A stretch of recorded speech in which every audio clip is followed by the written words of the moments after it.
All right, this is Richard Foster from Toasted and Incendiary interviewing Will Sargent from Echo and the Bunnymen.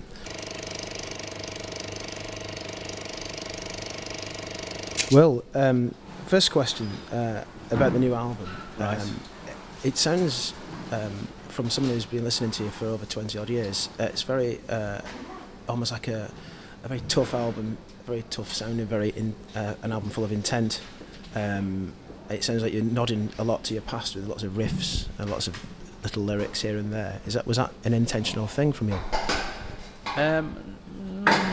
Not really. I suppose like getting Hugh Jones back to produce it was like definitely a nod to what we'd done before, you know, because like Heaven on Beer is my favourite album when he produced that, so kind of combination between me and him doing stuff, maybe it was going to go that way, but it wasn't particularly, you know, we didn't say, oh, this riff sounds like a bit of, you know, classic Bunnymen, let's use that. It was just what came out, you know. Yeah. It's just a happy accident. Like, I think it works, so it doesn't really matter where it, you know. I'm going to sound like me playing the guitar, aren't I? Because that's what I sound like. Yeah. You know. Yeah. So that's just, I don't know, just the way it went. Really. Yeah. Okay. The other thing was that when you work with Mac, how do these things come about? Because you do a lot yourself through Glide. You've done things with the Serpents. Do you have a sort of pre-arranged idea of how you're going to work with Mac? And then you say, right, I've got my Bunnymen head on, I'm going to go and work. Yeah, well, I have my Bunnymen head on quite a lot, because when I'm doing stuff with Glide, I've got like a folder on my computer, and if I do something I think that's more Bunnymen, I'll just stick it in there. And like some of these things on this album were from my Bunnymen folder. Right. Really, and I'll just like say, I've got this idea, and, you know, give a CD to Mac, and he'll say, you know, add bits, or say, can we make that bit longer, and you know, that sort of thing. And I do the same with stuff that he comes up with. It's just obvious sometimes. You think that sounds Bunnymen, you know, because the Bunnymen sort of palette is pretty wide, you know, really, you know, because yeah, when you think about it, you know, you can't really compare Killing Moon to Over the Wall, but there's something there that ties it all in, and it sounds Bunnymen, you know. That's what I like about it. There's no real boundaries as such. You know, I think we probably wouldn't delve into like a 20-minute prog rock epic, but pretty much everything else we'd have a go at. You know, even the likes of, say, Never Stop, it's kind of like electro, you know, in a way, you know, like we programmed that and stuff years ago. That was your famous dance record, wasn't it? Yeah, it was attempted. It was cleared the dance floor there. Rubbish at all that stuff. Okay, another question I had was, I remember reading in an interview which you once did, I might have misread it, I'll have to admit, that you were originally interested in synthesizers after you'd seen Roxy Music with Eno. And you were more interested in playing synthesizer than guitar. Is that right? I'm just more interested in processing than, you know, being like a blues guitarist or a technical, you know, I like treating the stuff, you know, and synthesizers and stuff like that. It's like, that's what it's all about with them, you know. Like you can hear a track and it'd be the most basic tune in the world, but the sound can be amazing, you know.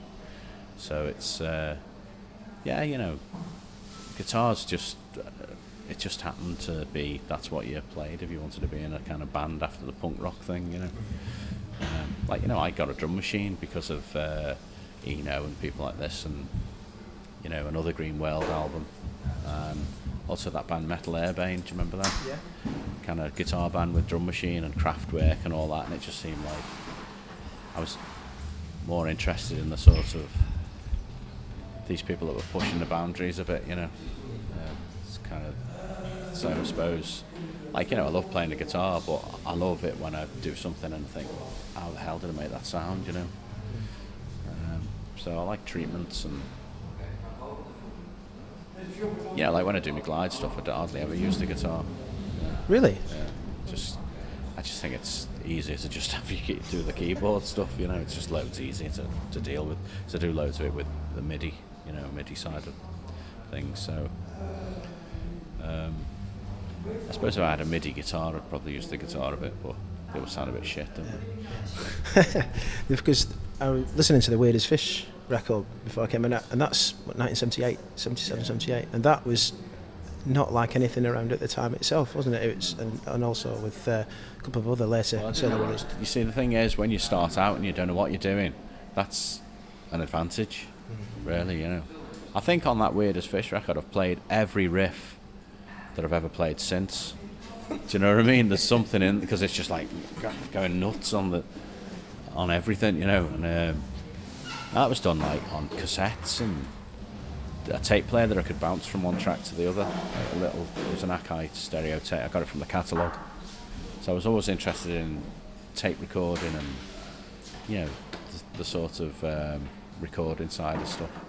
And seeing like Roxy Music with Eno, and he had a tape player, he had a Revox at the back of him with all effects on and sounds and stuff, and then a keyboard that just had a big joystick on it, just, you know, making wacky noises. Fantastic. That sounds almost like Faust or something, that they used to do the same, didn't they? The thing with Roxy is, though, they've got melody. You know, I think, like, I did have that Faust album, the one that came out for 99p on Virgin in about 1970. Faust tapes. Yeah, the Faust tapes, but I wasn't that keen. I quite like that one. Is it Rainy Day Sunshine Girl? That's Faust too. Yeah, that's pretty good. But I don't know a great deal about Faust, because that kind of, I did buy that album because it was cheap, you know, and it had that Bridget Riley kind of picture on. But I've never really gone back to them, really. Maybe I should. Is there other stuff that's worth having? Yeah, I get Faust 4. Faust 4 is a great record. That's more poppy. Is it? Because I like Khan and Noy, you know, Amon Emondul. I've got one in the bag for you, actually. Have you? A what? I'm on Jewel 1. It's a crappy sort of compilation from 1973 of their first record before they split between the 1 and the 2. So I'll pass it on. But yeah, that's an era that always seems to link in to your sort of ideas. Funnily enough, all the krautrock rock stuff and all the. Yeah, at the time I wasn't listening to any of that stuff, so I was probably getting it kind of second hand from the likes of Eno and Fripp and people like this, you know, stuff like that I was listening to, and they were probably well into it, weren't they, you know? Yeah, so it's there is definitely a weird link there, but I don't know why. You know, I liked the Residents at the time. That was like my big band in the early, you know, late 70s was the Residents, and it just seemed like with them anything went. All of a sudden, things that just sounded weirdly discordant and odd, it worked in my head. You know, it just sounded right. Is this true about the story about you going to the Residents' headquarters in California? Yeah, we sort of knocked on the door. It was me and Jay Correll, keyboard player. We knocked on the door, and we just said, we're 2 Residents fans from England, can we come in? And they just let us in, and we had to walk around and that. And they had a dead slick operation. They had like a big sort of warehouse bit where they had all the mail order, and then they had another bit which was where they did all the videos, and it was down this like polythene tunnel thing. And then they had a studio and offices and stuff, and there was like all people up and down on phones, and you know, don't know whether I met any of the Residents, but so I'm sure there were a few of them there. And we went in their studio, and there was just all tapes everywhere, and dead mad stuff. And some bloke goes, "Hey, get them out of there! You know they don't like anyone going in the studio." So we had to get out. But we went into this other bit, and there was one of the eyeball heads. I got the eyeball head on. And Jake took a photo while they weren't looking. That's classic, man.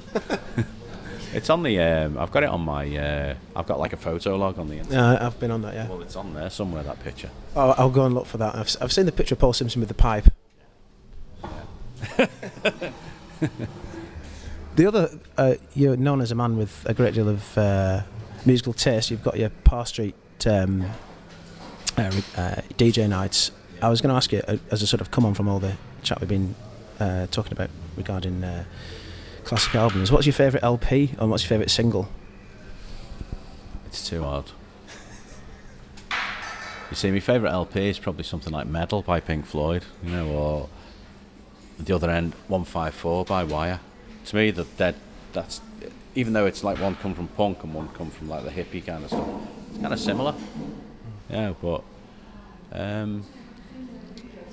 yeah, probably I could deal with, if I'm stuck on a desert island, I could probably deal with having metal. Yeah. And single. God. I thought you said the letters, Action Woman. It's too short, isn't it? You see, I always think, I'm like quite practical, and I always think, what's a dead long single? Like I've already gone, through my head, one week after turning over. Little Johnny Jewel.